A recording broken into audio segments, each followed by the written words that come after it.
아멘. 2023년도의 마지막 주일에 하나님께서 우리에게 주시는 말씀은 시편의 말씀, 특별히 시편 98편 그리고 시편 99편입니다. 이 두 시편은요, 우리가 읽었던 것처럼 하나님에 대한 자기 계시로 온통 가득 차 있어요. 98편, 99편은 하나님이 어떠한 분인가에 대한 스스로가 나는 이러한 하나님이다라는 자기 계시로 가득 차 있습니다. 이 하나님의 자기 계시는 우리에게 중요한 의미를 가집니다. 왜냐하면 하나님의 자기 계시를 통해서 우리는 하나님을 더 알게 되고 바르게 알게 된다라는 측면을 가지고 있기 때문에 그렇습니다. 우리가 하나님께서 우리에게 자기를 계시해 주지 않는다면 우리는 하나님을 알 수 없어요. 근데 하나님이 계시하신 대로 그 계시는 우리로 하나님을 더 알게 하기도 하지만 바르게 알게 한다라는 측면이 있기 때문에 매우 중요하고, 또 하나는요, 이 하나님의 계시가 그 하나님 앞에서 우리가 어떤 반응을 보여야 되는지, 어떤 태도여야 하는지, 어떠한 삶으로 하나님께 나가야 되는지에 대한 우리 삶의 방향성을 설정하기 때문에 이건 매우 중요하다라는 것입니다. 올해를 시작하면서 이제 중직자 부부 수련회를 하기 전에 제가 이렇게 말씀도 준비하고 이렇게 하면서 아내하고 대화를 하다가, 제가 아내에게 그 이제 부부 세미나였잖아요. 그래서 부부 간의 관계 이런 이야기를 하다가 그 사랑의 언어가 뭔지, 그러니까 배우자가 어떻게 해줄 때 이 배우자가 나를 사랑하는구나라고 느끼는 그 사랑의 언어가 뭔지 그런 얘기를 하다가 저는 아내에게 그렇게 얘기했어요. 당신은 언제 어, 어, 당신이 나를 사랑한다는 내가 아냐 하면 나를 그대로 인정해 줄 때, 어, 나를 인정해 주고 옆에서 그대로 지지해 줄 때, 칭찬해 줄 때 나는 당신이 나를 사랑한다라는 느낌을 받는다, 이렇게 얘기했어요. 아내는 나는 그 사랑의 연애가 봉사래요. 그러니까 제가 뭐 옆에서 뭐 이야기를 해주고 이야기를 들어주고 이런 것보다는 제가 아내를 위해서 뭔가를 해주고 또 집에서 뭔가를 할 때 아내는 내 남편이 나를 사랑하는구나 이렇게 느낀다라는 거예요. 그러니까 그렇게 계시한 그녀의 자기 계시는 저의 앞으로의 행동을 설정하고 결정하는 데 매우 중요하다는 말입니다. 어떤 분이 자기는 고기를 좋아합니다, 나는 삼겹살이 진심입니다 라고 말했는데, 그 남편이 오늘 같은 날 저녁에 외식을 하면서 매우 고급스러운 쌈밥집에 데리고 간다면 그건 그녀를 향한 모독이기도 하고 거의 죄의 수준이에요. 삼겹살을 좋아한다고 하는데 고기 한 점 나오지 않는 쌈밥집에 데리고 가가지고 야채를 먹인다는 것은 자기를 계시한 그녀에 대한 모독이라는 말이죠. 하나님이 자기를 계시하신다 하는 것은 자신이 어떤 분인가를 알리는 것이기도 하지만 그와 인격적 관계 속에 있는 우리가 그 하나님 앞에 어떻게 행동해야 되는가에 대한 방향이 설정되도록 하기 위한 의도를 가지고서 이야기를 한다라는 것입니다. 그러니 98편과 99편의 하나님의 자기 계시는 그 하나님 앞에 서 있는 우리가 어떤 삶을 살아야 하는가에 대한 방향이 설정되도록 하기 위하여 주신 말씀인데요. 이제 2023년의 마지막 주일, 하나님께서 특별히 2023년은 53번째, 그러니까 보통 52주잖아요. 근데 53번째 주를 통하여서 하나님께서 이제 주시는 이 말씀을 통하여 우리는 하나님이 어떤 분인가에 대한 내용과 함께 그러하기에 우리의 삶이 하나님 앞에서 어떠해야 하는가, 그리고 우리의 삶이 하나님은 어떠하기를 바라시는가, 그분의 바람에 대하여서 두 가지로 나누어 살펴보고 은혜를 나누려고 합니다. 그 첫 번째, 하나님은 우리에게 뭘 바라실까, 우리가 어떤 삶을 살기를 바라실까, 그 첫 번째는 바로 자유하라라는 거예요. 자유하라. 오늘 시편 98편은요, 먼저 자기 계시를 하시는 하나님이 나는 구원의 하나님이다라는 것을 선포하시고 구원의 하나님이라고 자기를 계시하십니다. 1절부터 3절까지 한번 볼까요? 새 노래로 여호와께 찬양해라. 왜? 그는 기이한 일을 행하셨다. 신비하게 능력의 일을 행하셨는데 그의 오른손과 거룩한 팔로 자기를 위하여 뭘 했다? 구원을 베풀었다. 이스라엘을 위해서, 나를 위해서 구원하신 게 아니고 하나님 자신을 위해서 우리를 구원하신 구원의 하나님이다, 이렇게 말합니다. 그리고 2절은요, 여호와께서 그의 구원을 만방에 다 알리셨다. 그의 공의를 문나라 목전에서, 하나님이 몰래 구원하시고 끝낸 것이 아니고 그 당시 가장 강대국이었던 이집트로부터 그들을 끄집어내시면서 그분이 구원의 하나님이라는 것을 열방 가운데서 다 드러냈다. 그리고요, 그가 이스라엘 집에 베푸신 인자와 성실을 기억하셨으므로 땅 끝까지 이르는 모든 것이 우리 하나님의 구원을 보았다. 하나님은 나는 구원의 하나님이고 내가 너희를 구원했다는 것을 만방에 알리는, 열방의 나를 구원의 하나님으로 드러내는 나는 구원의 하나님이다, 이렇게 말하고 있는 것이죠. 그래서 하나님은요, 자기 백성을 묶고 있었던 이집트의 권세와 그리고 그 권세의 정점에 있었던 바로와 싸우셨고 그를 초토화시켜서 하나님은 이집트와 바로로부터 뭐 하신 거예요? 승리하신 거예요. 그래서 승리하시고 난 이후에 어떻게 된 거예요? 그의 권세 아래 있었던 하나님의 백성들을 끌어내셔서 이제 뭘 주신 겁니까? 자유를 주신 거란 말입니다. 해방시키셨다라고 말하면서 하나님은 내가 너희를 묶고 있었던 권세와 싸워 이겨 승리했고, 그래서 너희를 끌어내어 너에게 자유와 해방을 주었으니 하나님은 우리에게 원하시는 것이 무엇이겠습니까? 자유하라는 거예요. 자유하기를 하나님은 원하신다라는 거예요. 자, 그런데 여기서 자유라는 것, 하나님이 말씀하시는 자유, 성경을 통해 우리에게 주셨다라고 말하는 구원을 통해 우리에게 주어진 이 자유는 내가 내 마음대로 할 수 있는 것을 의미하는 것이 아닙니다. 보통 사람들은 자유하면 내가 내 하고 싶은 대로 하는 걸 자유라고 생각을 해요. 그러나 성경을 통하여 하나님이 우리에게 구원하시면서 주신 그 자유는 우리가 하나님을 사랑할 수 있도록 하시는 것을 의미해요. 그 이전에 우리는 하나님과 아무 관계가 없었습니다. 그 말은 나도 하나님께 관심이 없었지만 하나님도 나한테 내버려 두셨단 말입니다. 그냥 내버려 두셨다는 거예요. 그런데 그냥 관심만 없는 정도가 아니었고 우리는 하나님과 반목하는 관계에 있었단 말이에요. 원수였다라고 말합니다. 우리가 하나님에 대하여서 관심도 없고 하나님하고 아무 상관없는 삶을 살았던 것처럼 하나님도 우리에게 관여하지 않으시고 하나님도 우리에게 원수였다라고 말합니다. 그런 우리가 선을 행하든 세상을 위해 뭘 하든 하나님이 받으십니까? 우리는 하나님을 사랑할 수 있는 자유가 없었습니다. 내가 아무리 열정적으로 뭘 한다 할지라도 가인이 자기가 아무리 정성스럽게 뭔가 하나님께 드린다 할지라도 하나님은 가인에게는 하나님을 사랑할 수 있는 자유를 주지 않았단 말입니다. 그런데 하나님이 우리에게 자유를 주셨다는 것은 이제 드디어 하나님을 사랑할 수 있도록 하나님께 뭔가 드릴 수 있는 자유를 주었다라는 것이고, 이것이 우리가 가지고 있는 자유의 한 측면인 것이죠. 벌써 20년도 전인데 제가 이제 군대를 1년 늦게 갔고 이제 또 복학을 이제 좀 늦게 했어요. 복학을 했어요.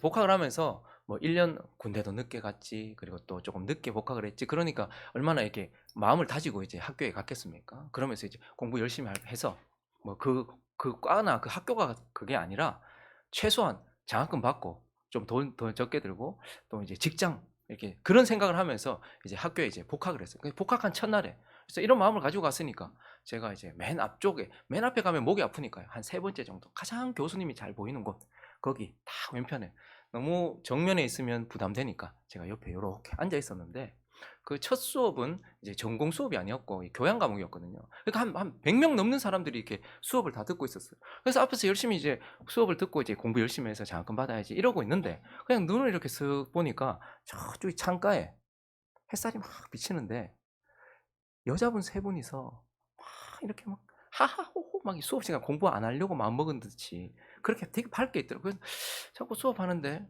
주여, 저희 사명은 이제 열심히 공부해서 주님께서 저에게 주시는 길을 따라서 좋은 직장 가지고 또 잘 졸업하고 그렇게 하는 거라고 이렇게 마음을 먹었는데 자꾸 눈에 들어오는 거예요. 그래서 자꾸 쳐다보다 보니까 괜찮더라고요. 아, 주여, 이 복학 첫날부터 다른 사명이 내게 오면 안 됩니다. 이런 마음으로 이렇게 계속 이렇게 그 수업 시간에 저도 모르게 자꾸 교수님 한번 보고 그쪽 한번 보고 되게 밝아요. 제가 빛을 좀 좋아하거든요. 근데 그 창가에 딱 앉아서 그렇게 좋더라고요. 수업 마치고 이제 제가 복학을 했으니까 이제 저희 과 가가지고 이제 왔다 뭐 이러면서 이제 과 사무실인가 휴게소인가 뭐 하여튼 거기 갔어요. 거기 갔는데 그 여자가 거기 또 있는 거예요. 보니까 우리 과야. 그래서 이거 또 하나님께서 또 다른 어떤 길을 여시는 건가 뭐 그렇다면 거부할 이유는 없고 뭐 이렇게 있었는데 이제 전공 수업이 들어가니까 계속 수업이 겹치는 거예요. 같이 수업을 계속 하는 거예요. 그래서 2가지 일을 함께 해야 되겠다. 공부도 열심히 하고 또 주님께서 주신 또 다른 사명을 함께 감당해야 되겠다. 이런 마음으로 이제 있었는데 제가 그래서 이제 조금 이제 표현하기 시작했어요. 항상 3명이 같이 있었는데 어느 날 1명은 이제 학교로 안 나오더라고요. 2명이서 계속 같이 다녀요. 그래서 이제 제가 마음에 있는 그 여자 말고 그 옆에 있는 애에게 가서 이제 나는 누구누구고 뭐 이렇게 하면서 야, 밥 먹으러 갈래? 그러니까 예, 선배님 좋아요. 밥 사줘. 그래서 그때부터 제가 매일 밥을 샀어요. 그러면서 그 친구 옆에 제가 마음에 뒀던 그 여자에게 니도 올라오면 오든지 뭐 이렇게 해서 이제 같이 이렇게 밥을 먹으면서 매일 밥을 사고, 밥을 먹고 난 이후에 제가 이제 그 친구는 밥을 진짜 늦게 먹더라고. 제가 마음에 두고 있는 그 여자는 밥을 너무 천천히 먹는 거예요. 저는 조금 빨리 먹는 편인데, 그리고 앞에 있는 이 다른 친구 그래서 제가 그때부터 이 친구의 밥의 속도에 좀 맞추려고 노력을 했어요. 왜냐면 밥 먹고 막 일어나고 하니까 마음이 급할 거잖아. 그래서 제가 이제 배려하는 마음으로 이렇게 밥도 천천히 먹으면서 밥을 다 먹고 나면 항상 후식을 제가 또 제공을 하고 다른 선배와 차별화를 둬야 될 거 아닙니까? 그래서 밥만 사는 게 아니다. 후식까지 책임진다. 뭐 이런 쪽으로 이렇게 해서 맨날 근데 꼭 내 마음에 두지 않은 이 친구는 꼭 자꾸 비싼 것만 먹더라고요. 아무거나 안 먹고. 뭐 그러면서 있었는데 어느 날은 3월인가 4월인가 지났는데 제가 이제 밥 사둔 그 친구가 전화 와서 저한테 "선배 여기 어딘데 올래요?" 그러는 거예요. 그래서 제가 그날은 이제 수업하고 상관없이 전화가 왔길래 처음이었어요. 먼저 이렇게 오라고 한 게. 그래서 그 친구 이름이 정화였거든요. 그래서 정화 웬일이고 선배 여기 있는데 좀 올래요? 어디 있는데요." 그래서 저는 이제 밥 계산하라고 오라 하나 보다 싶었어요. 또 밥 사달라 하려고 오라 하나 보다 싶어 그래 알았어 갈게 하고 갔더니 제가 마음에 뒀던 그 여자하고 둘이 이렇게 앉아 있더라고요. 그러면서 이렇게 딱 있는데 저한테 질문이 "뭐 먹을까요?" 보통 이렇게 질문하거든요. 제가 사니까. 근데 "뭐 드실래요?" 이렇게 질문을 하더라고요. 그래서 좀 당황해서 "어? 어? 몰라. 뭐 아무거나." 그래서 제가 옆에 있는 그 친구한테 "네 먹고 싶은 거 2개 시켜라." 뭐 이런 식으로 이제 해 가지고 이제 밥을 했는데 이 친구가 화장실을 가고 난 이후에 제가 물었어요. "정화야, 너 나 왜 불렀어?" 하니까 "몰라. 진이가 오빠 부르라던데?" 이렇게 얘기를 하는 거예요. 그래서 밥을 사면서 스며들었구나. 역시 뭐 이러면서 이제 마음이 좀 있구나. 나쁘게 생각하지 않은구나. 이런 생각이 죠 왜냐하면 나중에도 얘기했는데 진이라는 그 여자가 제가 정말 재수가 없었대요. 그렇게 느껴져서 약간 막 보는 것도 좀 그랬거든요. 근데 그런 시간이 지나고 4월, 5월 지나고 이렇게 하면서 이제 그때부터 제가 차별화를 두기 시작했어요. 막 많이 이제 후배들도 많이 있잖아요. 그러면 이제 제가 또 밥도 사고 막 이러니까 주변에 많잖아요. 근데 전부 다 이제 조금씩 다가오면서 저한테 자꾸 오빠라고 부르려고 하더라고요. 그래서 오빠 아니고 선배. 정색을 하면서 오빠 아니고 선배. 근데 진이라는 그 여자만 저한테 오빠라고 부르게 했었고 아무 말 안 했었어요. 그리고 나중에는 오빠 아니고 오빠야 이렇게 이제 그러다가 5월인가 제가 정확한 기억이 아닌데요. 학교에 안 나온 거예요 며칠 동안. 그래서 제가 너무 훅 다가가면 또 그렇잖아요. 걱정이 되더라고요. 저한테 물어보니까 뭐 잘 모르겠는데 몸이 좀 아프다 뭐 이렇게 얘기하더라고요. 그래서 제가 전화를 했는데 목소리가 너무 안 좋아요. 어디가 아픈데 뭐 감기 몸살인 것 같다 뭐 그러더라고요. 괜찮나? 그럼 좀 아파요 뭐 그러더라고요. 약은 먹었나? 아니요 그냥. 근데 제가 그때 제 마음에 성령의 불이 아니고 또 다른 어떤 불이 제 마음을 이렇게 확 태우면서 그날 제가 약을 사들고 처음으로 이제 완전히 이렇게 제가 평리동 한랭가에 살았는데 진천동까지 근데 그날 하나님께서 또 극적인 상황을 연출하시고자 그때요 폭우가 쏟아졌어요. 정말 앞이 안 보일 정도로 폭우가 쏟아졌거든요. 근데 제 마음이 이걸 버스 타고 거기까지 가는데 못 가겠더라고요. 그래서 택시를 잡아 탔는데 정말로 폭우가 쏟아지니까 앞이 안 보일 정도로 그래서 2시간 걸렸어요. 택시 타고 2시간 걸렸어요, 그날. 그래서 제가 그 택시 운전기사도 미안하잖아요. 그래서 제가 이러다가 사고 나겠다 싶은 거예요. 그 정도로 비가 많이 쏟아졌는데 제가 이제 이제 그날 그 비를 뚫고 이제 거기 가서 집 앞에 갔어요. "잠깐만 내려온나?" 놀라더라고요. 왜요?" 미안한데 잠깐만 내려왔다 올라가라." 딱 내려왔는데 비가 막 쏟아지는데 우산을 써도 다 젖잖아요. 하나님께서 극적인 장면을 연출해 주신 거예요. 그러면서 제가 이제 약을 딱 들고서 "많이 아프나? 이거 먹어라." 하고 약을 딱 주고 이제 딱 가려고 놀라면서 "이렇게 비가 오는데 왜 오냐? 사고 나면 어떡하려고 하냐."고. 그래서 제가 "내가 나 사고 나서 아픈 것보다 네가 아픈 게 내 마음이 더 아파." 막 이렇게 탁 하고 이제 약을 주고 그냥 왔단 말이죠. 그 이후부터 이제 우리는 자연스럽게 그 여자와 제가 만나게 되었고 이제 그 여자와 함께 살면서 지금까지 여기 왔어요. 근데 그날 이후부터 이제 저는 자유를 얻었어요. 그러니까 그전에는 제가 뭘 하는 게 부담스럽고 제가 막 그렇게 하는 게 싫었대요. 그리고 되게 진짜 말로 재수 없었대요, 제가. 그랬는데 그 이후부터는 제가 함께 뭐 "우리 오늘부터 1일 이런 건 없었어요. 근데 자연스럽게 만나게 되고 사귀게 되고 자연스럽게 눈 떠보니 결혼했고 여기까지 왔죠. 마찬가지입니다. 우리가 하나님과의 관계 속에서도 내가 하나님 좀 괜찮으니까 내가 하나님께 뭐 드리고 싶다. 뭐 하고 싶다. 하나님께 우리가 뭘 하고 싶다고 드린다고 하나님이 받으시는 분이 아니에요. 하나님이 우리에게 자신을 예배하고 자신을 사랑할 수 있는 자유를 주셔야지만 우리는 하나님을 사랑할 수 있는 것이죠. 그래서 하나님이 우리에게 주신 자유란 내가 하나님 앞에서 이제 내 마음대로 해도 된다라는 것이 아니고 하나님을 예배하고 사랑할 수 있는 자유를 우리에게 주셨다는 거예요. 그러나 또 한편 하나님께서 우리에게 주신 자유란 무엇이냐면 지금까지 나를 올가매고 있었던 그러한 권세들과 그 힘으로부터 내가 더 이상 얽매이지 않고 얽매이지 않도록 하신 자유. 그래서 그것에서 벗어날 수 있도록 하셨다라는 것입니다. 그래서 이스라엘 백성들은요, 그전에는 바로 앞에서 꼼짝을 못했습니다. 이집트 하면 벌벌 떨었어요. 그러나 하나님께서 그들을 구원하시면서 그들을 해방시키시고 자유로 주시고 난 이후부터는 이집트가 그들에게 어떻게 할 수 없도록, 그리고 이집트의 바로가 그들에게 어떻게 할 수 없도록, 이집트가 사라졌거나 바로가 사라진 건 아니에요. 여전히 기세등등한 게 있지만 더 이상 내가 거기에 얽매일 필요가 없단 말입니다. 하나님도 우리에게 그렇게 하셨다라고 말하면서 내가 죄와 사망 권세와 싸워서 십자가에서 승리했다. 너희를 올가매고 있었던 그 권세로부터 너희를 끄집어내었다. 그러므로 이집트와 바로가 이스라엘 백성들에게 어찌할 수 없었던 것처럼 이제 더 이상 죄와 사망 권세 사단이 너희에게 어찌할 수 없다. 믿음으로 선다면 너희는 거기에 얽매일 필요가 없고 얽매일 수 없다라고 우리에게 말씀하고 있는 거예요. 그래서 로마서 6장 14절은 뭐라고 얘기합니까? 죄가 너희를 주장하지 못한, 죄가 없어진 게 아닙니다. 이집트가 그대로 있었고 바로가 그대로 있었던 것처럼 죄가 없어진 게 아니에요. 세상에도 죄가 있고 아직까지도 우리 안에는 죄가 남아 있습니다. 그러나 죄가 너희를 주장하지 못하리니 이는 너희가 법 아래 있지 아니하고 은혜 아래 있습니다. 하나님이 죄와 사망 것의 사단과의 싸움에서 십자가에서 승리하셔서 우리를 건져내셨다는 말입니다. 세상의 많은 사람들은 아직까지도 그 권세 아래 있어요. 이집트에 갇혀있고 바로의 권세 아래 질질 끌려다니고 있지만 저와 여러분은 예수 그리스도의 십자가를 통하여서 끄집어내셨다라는 거예요. 그렇기 때문에 죄가 너희를 더 이상 주장하지 못한다. 그리고요, 8장으로 넘어가 보시면 이는 그리스도 예수 안에 생명의 성령의 법이 죄와 사망의 법에서 너를 어떻게 했다? 해방했다. 왜 사람들을 죄인이라고 하시는지 아십니까? 죄에서 벗어날 수 없는 상태에 있기 때문에 죄인이라고 해요. 근데 저와 여러분은 왜 의인이라고 칭해 주시는지 아십니까? 믿음으로 서면 죄에서 벗어날 수 있기 때문에 그래요. 그리고 사단이 더 이상 우리에게 어떻게 할 수 없도록 하나님께서 만들어 놓았다는 거예요. 죄가 없어진 것도 아니고 사단도 여전히 있습니다. 그러나 우리는 그로부터 자유할 수 있는 모든 조치를 다 취해 놓으시는 하나님의 조치를 믿고 우리가 행하기만 한다면 우리는 더 이상 거기에 얽매이지 않아도 되도록 하나님께서 우리에게 자유를 주셨다는 거예요. 그래서 야고보서 4장 7절을 이렇게 얘기합니다. 그런즉 너희는 하나님께 복종해라.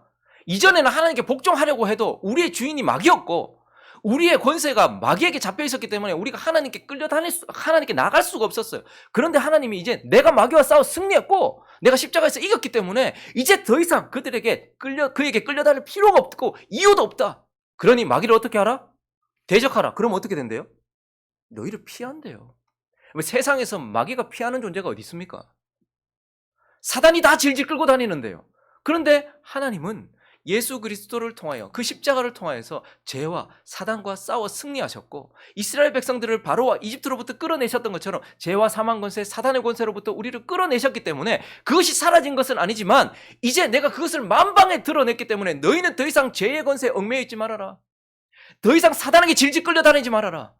그리스도의 십자가를 붙들고 자기를 부인하고 믿음으로 살아간다면 너희는 자유할 수 있다. 그러니 2023년도 얼마나 우리도 끌려다녔습니까? 끊임없이 우리 안에서 역사하고 있는 그 죄에 계속해서 어쩔 수 없어. 사람 안 바뀌어. 그러나 하나님은 우리에게 말하는 자유해라. 그 얽매였던 것부터 자유해라. 벗어나라. 죄가 너희를 더 이상 주장하지 못한다. 그리고 사단이 대적하면 피한다라고 말씀하시면서 너희는 자유해라. 자유를 누려라. 거기서부터 벗어나라 라고 말씀하고 있는 것입니다. 많은 사람들이 지금도 습관처럼 거기에 매여 있습니다. 한 번에 벗어나는 것은 어렵겠지만 여러분, 우리는 자유할 수 있는 모든 조치를 다 받은 존재라는 것을 기억하십시오. 내 마음에, 내 감정에, 지금까지 내 습관에, 내 삶의 행태에서 그것을 한 번도 넘어보지 못했다 할지라도 하나님은 우리에게 나는 해방자다.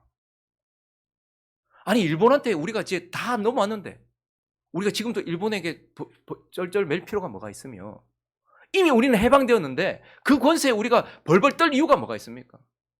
마찬가지로 우리는 이제 해방의 날을 이미 맞았고 완전한 해방을 향해 달려가고 있습니다. 그러니 하나님 우리에게 말씀하십니다. 너 잡아 끌고 있는 그 죄 있지? 그 권세 있지? 이스라엘 백성들이 이집트에서 꼼짝도 못했어. 바로의 한마디에 꼼짝도 못했어. 그러나 내가 그들과 싸워 승리했고 내가 너희를 끌어내었으니 이제 너희는 그것에 얽매이지 말아라. 죄가 강해 보입니까? 주가 더 크신 줄로 믿으시기 바랍니다. 사단이 강하게 나를 계속해서 집어끄는 것 같으십니까? 내 안에 계신 성령이 더 크신 줄로 믿으시기 바랍니다.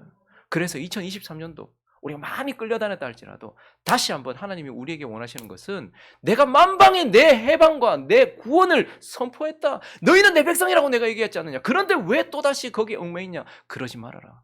자유하라라고 하시는 하나님의 말씀 앞에 순종하며 그것을 누리는 저와 여러분 되시기를 예수 그리스도의 이름으로 축원합니다.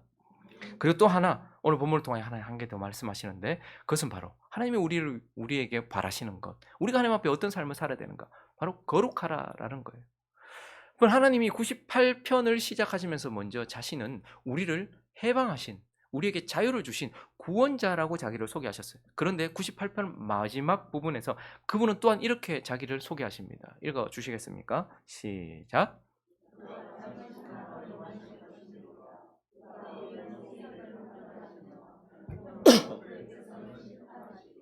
그가 땅을 심판하러 임하실 것이미로다. 네, 심판주로 오시겠죠. 그런데 우리가 둘째 줄을 놓치면 안 됩니다. 그가 의로 세계를 심판하신다. 그런데 공평으로 또 누구도 심판하신대요? 그의 백성도 심판하신다. 나는 예수 그리스도 십자가 믿고 이제 심판에서 벗어난 거 아니냐? 예, 우리는 영원한 형벌, 영원한 심판으로부터 벗어났어요. 그러나 우리는 여전히 하나님의 자녀가 되고 난 이후에 우리의 삶에 대하여 하나님이 계수하실 것이라는 것을 기억해야 됩니다. 우리는 청직입니다.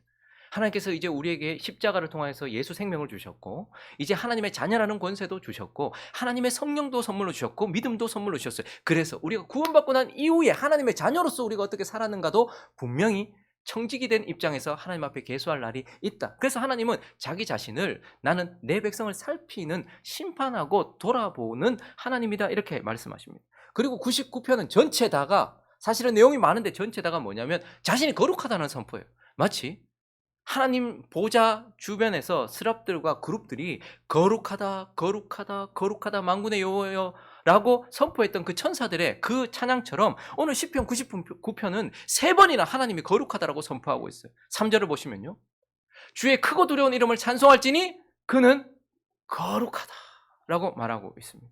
5절도 보시면요, 너희는 여호와 우리 하나님을 높여 그의 발등상 앞에서 경배할지어다 그는 거룩하시다. 마지막 절도 보시면요, 너희는 여호와 우리 하나님을 높이고 그의 성산에서 예배할지어다. 여호와 우리 하나님은 무엇이다? 거룩하시다. 그러니 하나님은 나는 내 백성을 해방시켜 자유를 준 구원의 하나님이다 라고 말씀하시지만 또한 구원받은 하나님의 백성들을 살피고 그들을 심판하며 그들이 어떠한 삶을 사는지를 바라보고 있는 거룩한 하나님이다라고 자기 자신을 말씀하고 있는 것입니다. 거룩이란 뭐죠? 거룩이란 완전한 구별을 말하는 거예요. 하나님은 땅에 있는 우리와 완전히 구별되셔서 우리가 하늘에 계신이라고 말해요. 땅에 있는 우리와 완전히 구별되어 계세요. 그리고요, 그분은 존재적으로도 우리와 완전히 구별되어 있습니다. 저와 여러분이 존재하고 있는 이 존재 양식과는 전혀 다른 방식으로 존재하고 계시는 그분은 우리와 완전히 구별되어 있어요. 이걸 구별된 것을 거룩이라고 해요. 그러나 또 한편 거룩이라는 것은요, 완전한 선, 완성된 도덕성을 가지고 있을 때 그걸 거룩이라고 해요. 정결할 때, 가장 깨끗할 때, 순도 100%의 금처럼, 그리고 가장 하얀 흰색처럼 아무것도 없이 가장 깨끗한 것을 거룩이라고 해요. 그러니까 거룩이란 구별되어 있음과 완전한 도덕성을 가진 것을 말하고, 하나님은 내가 거룩하다라고 우리에게 자기 자신을 말씀하시면서 너희의 삶 전체를 내가 예수 그리스도의 십자가를 통하여 네가 예수 없을 때의 삶에 대한 심판하였지만 이제 그 십자가 이후에 네가 하나님의 자녀가 되고 하나님의 성령을 받고 하나님이 주신 믿음과 축복을 선물로 받은 자로서 너의 삶을 어떻게 살았는가를 가장 완전한 도덕성을 가지고 계신 그분, 구별되신 그분이 살피는 나는 내 백성을 심판하는 거룩한 하나님이다라고 이렇게 말씀하시는 하나님. 그래서 우리에게 하나님은 뭘 요구하시는 것일까요? 그러므로 저와 여러분이 하나님이 이 땅에 있는 것들과 구별되어 계신 것처럼 저와 여러분이 이 땅에 있는 사람들과 구별되기를 원하신단 말입니다. 분리되기를 원하시는 게 아니에요. 자기 자신을 지키기 위해서 이 세상 사람들과 분리되어 사는 것이 아니라 이 세상 사람들과 같은 몸, 같은 옷, 같은 시대, 같은 공간, 같은 것을 좋아하며 살고 있다 할지라도 우리는 그들과 완전히 구별된 삶을 살아가는 것, 그걸 하나님은 거룩이라고 말하고 우리가 그런 삶을 살기를 원해요. 세상 앞에 나갔을 때 우리는 세상 사람들과 같아야 돼요. 어떤 측면에서요? 같은 유행을 타는 시대를 살고 있고 같은 걸 먹고 같은 공기를 마시는 그런 측면에서는 우리가 천사가 아니란 말입니다. 우리는 하나님도 아니란 말입니다. 그래서 그들과 똑같이 바이러스가 돌면 감기에 걸리기도 하고 경제가 어려우면 함께 힘들기도 하고 전쟁이 나면 함께 두려워 떨기도 하는 우리는 세상 사람들과 같아요. 그러나 하나님은 우리가 그들과 구별되기를 원하세요. 우리의 삶의 가치관이 달라야 됩니다. 우리의 삶이 바라보는 것이 달라야 됩니다. 우리의 삶의 이유가 달라야 되고 우리의 삶을 이끌어가는 것이 달라야 된단 말입니다. 그래서 하나님은 우리가 거룩하기를 원하신다. 구별되기를 원하신다. 그리고 또 한편 뭐에서 가장 정직하고 가장 정결하고 가장 깨끗한 완전한 도덕성을 가지신 하나님과 같이 우리가 깨끗하기를 바라신다는 말입니다. 우리가 어느 측면에서 같아야 될 부분은 같지 않고 같아야 되는데 마치 우리는 다른 것처럼 막 행동을 하고 달라야 되는 부분에 있어서는 똑같아요. 그래서 세상 사람들이 우리를 비난하는 것입니다. 세상 사람들의 도덕적 기준과 저와 여러분의 도덕적 기준은 뭘 얻어서가 아니라 하나님 때문에 달라야 됩니다. 세상 사람들이 말하는 그 말본세나 그리스도인들이 말하고 있는 그 말이 같아서야 되겠습니까? 세상 사람들이 쉽게 거짓말한다고 우리도 그냥 쉽게 거짓말 했어야 되겠습니까? 세상 사람들이 이렇게 한다고 우리도 똑같이 해서야 되겠냐는 말입니다. 그래서 하나도 구별이 안 돼요. 완전히 같아져 버려요. 하나님께서 이스라엘 백성들에게 탄식하셨을 때가 언제입니까? 이집트에서 끄집어내셨어요. 그리고 가나안에 들어가게 하셨어요. 그래서 거기서 하나님은 구별되기를 원하셨어요. 그래서 가나안에 들어가기도 전에 광야에서 그들과 하나 되지 말아라 이렇게 얘기하셨어요. 같으면 안 된다라고 말했어요. 근데 하나님이 언제 탄식하신 거예요? 언제 치신 겁니까? 똑같아진 거예요. 가나안의 아모리 족속과 이스라엘 족속이 야곱의 족속들이 똑같아진 거예요. 하나님 우리에게 말씀하십니다. 하나님의 백성된 저와 여러분은 구별되어야 된다. 특별히 깨끗하고 정결해야 된다. 만약에 예를 들어서 내일 모레 밥 한 끼 하자. 그랬으면 밥을 먹어야 됩니다. 말을 그렇게 하지 않으시려거든 말을 하지 마십시오. 이제 사람들이 저 사람 뭐 그냥 말만 적하더라. 그런 사람이 예수 안 믿으면 지옥 갑니다. 그 누가 세상 사람들이 믿겠습니까? 우리가 세상 사람들과 달라져야 될 부분에 대해서 하나님은 우리에게 내가 거룩하니 너희도 거룩하라. 구별되어라. 너희도 정결해라. 깨끗해라. 라고 말씀하고 계시는 것입니다. 그래서 베드로전서 1장 15절, 16절에 이렇게 말하는데요. 오직 너희를 부르신 거룩한 이자 너희를 부르신 분은 구별되신 분이었어. 그리고 가장 깨끗하신 분이셨어. 그 거룩한 이처럼 너희도 모든 행실에 뭐가 되라? 거룩한 자가. 어떤 행실만이 아니고 모든 행실에 자녀를 대할 때에도 배우자를 대할 때에도 성도를 대할 때에도 세상을 대할 때에도 돈을 대할 때에도 모든 행실에 거룩한 자가 되라. 기록되었으되 내가 거룩하니 너희도 거룩할지 하셨느니라. 베드로 사도를 통해서 하나님은 내가 거룩하니 내가 거룩하다라고 자꾸 말하는 이유가 뭐냐? 너희의 방향 설정이야. 너희가 거룩하라는 거야. 그래서 사도 바울도 앞에서 구원에 대한 이야기를 쭉 하고 나서 로마서 12장 1절에 이렇게 얘기합니다. 그러므로 형제들아 내가 하나님의 모든 자비하심으로 너희를 권하노니 너희 몸을 하나님이 기뻐하시는 거룩한 산제물. 자꾸 몸을 드리는데 초점이 맞춰져 있고 내 소중한 걸 드리는데 초점이 맞춰져 있는데 거룩한 산제물로 드리라는 거예요. 덕지덕지 인간성이 붙어있고 더러운 거 말고 거룩한 산제물로 드리라라고 우리에게 말씀하고 있는 거예요. 그래서 하나님은요 구약의 이스라엘 백성들을 이집트와 바로로부터 해방시키셔서 자유를 주셨고 그리고 그들을 끄집어내어서 가나안 땅에 들어가시게 하시면서 그 땅에서 거룩한 삶을 살도록 그래서 하나님은 거기서 자식 농사를 지으신 거예요. 가나안 땅에서 이스라엘 백성들은 거기서 자기의 농사를 지었죠. 하나님은요, 자식 농사를 거기서 짓는 거예요. 그래서 이스라엘 백성들의 절기가 7절기가 전부 구원과 연결되어 있잖아요. 그러니까 우리는 이 땅에서 농사 짓고 하나님은 이 땅에서 자식 농사를 지으신 거예요.